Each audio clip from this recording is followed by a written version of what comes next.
So another mistake that I made about the Course was miracles, the idea of what a miracle is.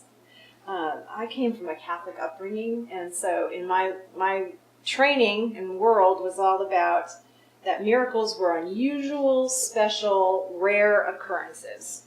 And it was difficult for me to let that idea go when I started reading the Course. Even though the first principle of miracles in the first chapter of A Course in Miracles says, there is no order of difficulty in miracles. And it says one is not harder or bigger than another. They are all the same. So I wanted to really believe that, but until I read Gary Renard's book, I didn't really understand what that meant. So he explains that one thing is not supposed to be harder than another to forgive. That there's no order of difficulty when it comes to forgiving something. In other words, we only think that forgiving something like cancer is harder than forgiving something like a cold, because we've given cancer far more meaning to us than a cold. And A Course in Miracles is explaining that neither one is more important because neither one is real. It only appears that way. So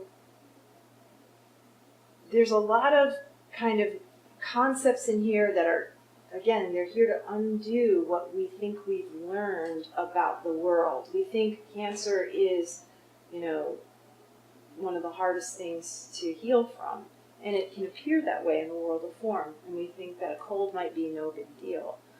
But what the Course is teaching is that it's all the same in the sense that, one, it's something that we've imagined within the collective mind. We've imagined these things, and we are playing them out.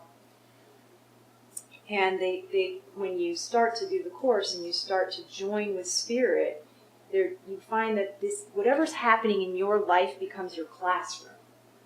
Okay, whatever is going on for you is the classroom. This is what you bring to Spirit. So the problem that David Hoffmeister said this brilliantly. He's a really wonderful Course in Miracles teacher, and he said the problem is a lot of people try to do is they try to bring the Course into their lives. They try to bring A Course in Miracles into their lives and then get their life to get the Course to sort of fit the way their life is, which doesn't require a whole lot of change necessarily. And what he's saying, we have to bring our lives to the Course. We have to take whatever's going on for us and bring it to Spirit and say, help me see this differently. Help me interpret the pain, the suffering, the things that are upsetting my peace of mind. Help me interpret this differently, because if you try to do it with your ego, you're going to fail. If you're looking at the things that are upsetting you with your ego, chances are they're still going to upset you.